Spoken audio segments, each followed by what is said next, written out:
Between 13 movies and 725 episodes of television, you'd think that Star Trek would be a well-oiled machine at this point.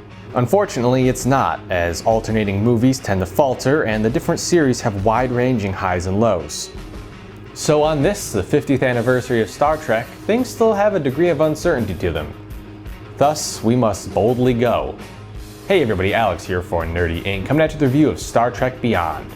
While Star Trek 2009 was a loose but familiar origin story for the Enterprise, and Star Trek Into Darkness was a ripoff or homage to Star Trek II: The Wrath of Khan, Beyond takes us into new territory, and the film is all the better for it.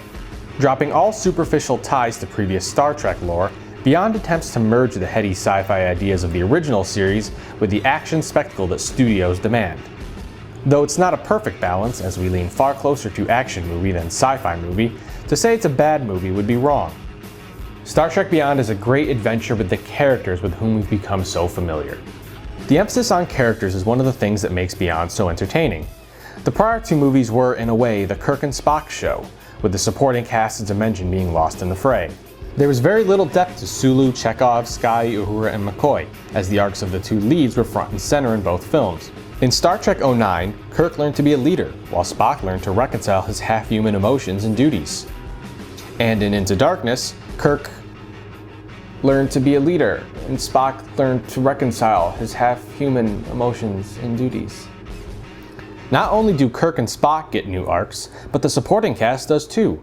At the beginning of the film, Kirk is struggling with his lack of purpose in Starfleet. He travels to different worlds and breaks bread with several species, but doesn't feel as if his work is contributing to anything larger. His father fought for something in Starfleet, but Kirk feels like he's just running through the motions. He sees Sulu, who is sacrificing the life of his family to be aboard the Enterprise, and knows something is missing. Sulu, on the other hand, does feel like there's something worth fighting for, but he isn't as decisive as he should be. On a side note, this iteration of Sulu is gay, and I wrote a whole big piece on it right here that you can check out. Spock is struggling with his own legacy, an element that works as both a narrative device and a loving tribute to the late Leonard Nimoy. McCoy finally gets to flourish as a foil to Spock, someone who's very human but still respects the Vulcan in his own way. Chekhov is awarded the opportunity to study and learn from the captain. Uhura comes into her own as a fighter and strategist, and Scotty gets to be more than just comic relief. The main crew is separated very early in the film, and each member is paired with someone who helps them accomplish his or her own needs. By splitting the ensemble, the characters fully form and develop in ways they haven't in the prior two films. I was especially pleased with Chekhov, who, prior to Beyond, was just a bumbling cartoon with a Russian accent. Now he's an eager young member of Starfleet with a desire to learn and grow. We spend some great time with the character, which is bittersweet as J.J. Abrams confirmed that they will not recast the role after Anton Yelchin's death. Opposite the main cast is Idris Elba as Krall, a character that required so many prosthetics and makeup that I could have been cast in the role and it wouldn't have made a bit of difference. Krall is unfortunately a paint-by-numbers villain who wants to dismantle Starfleet because he's a bad guy. Yes, we get some 11th hour information that hastily explains his motivations, but it's too little too late, and by this point we've already written Krall off as a generic baddie. It's a shame, too, because writer Simon Pegg has explained that he wrote the script with the intention of exploring the idea of Starfleet's colonization and the negative effects such efforts can have. Krall doesn't serve that purpose, so the overall theme is lost in the action. The exploration of that theme could have probably solidified this as a stronger sci-fi story, but its exclusion doesn't diminish the film's success in the realm of action.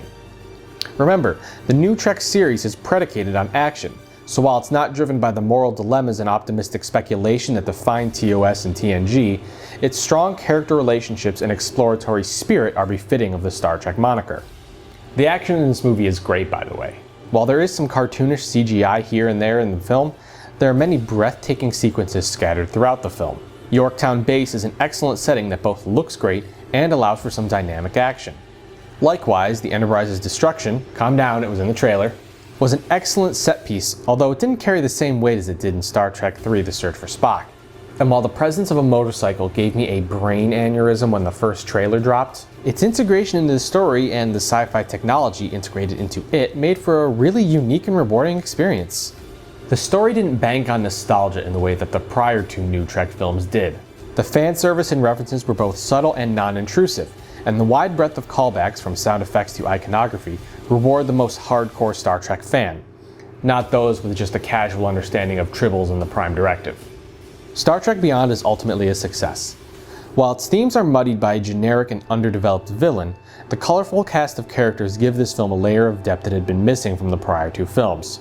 Yes, it is an action film, which means the heavy ideas and political undertones will be replaced by grand spectacle and heavy-duty special effects. But at the end of the day, there's a passion and love that defines the spirit of Star Trek Beyond. And while it's not the same franchise that it was 50 years ago, the will to boldly go is as strong as ever. And those are our thoughts on Star Trek Beyond. If you have thoughts of your own, let us know in the comments down below. And as always, for more games, comics, movies, and more, keep it right here on Nerdy Inc.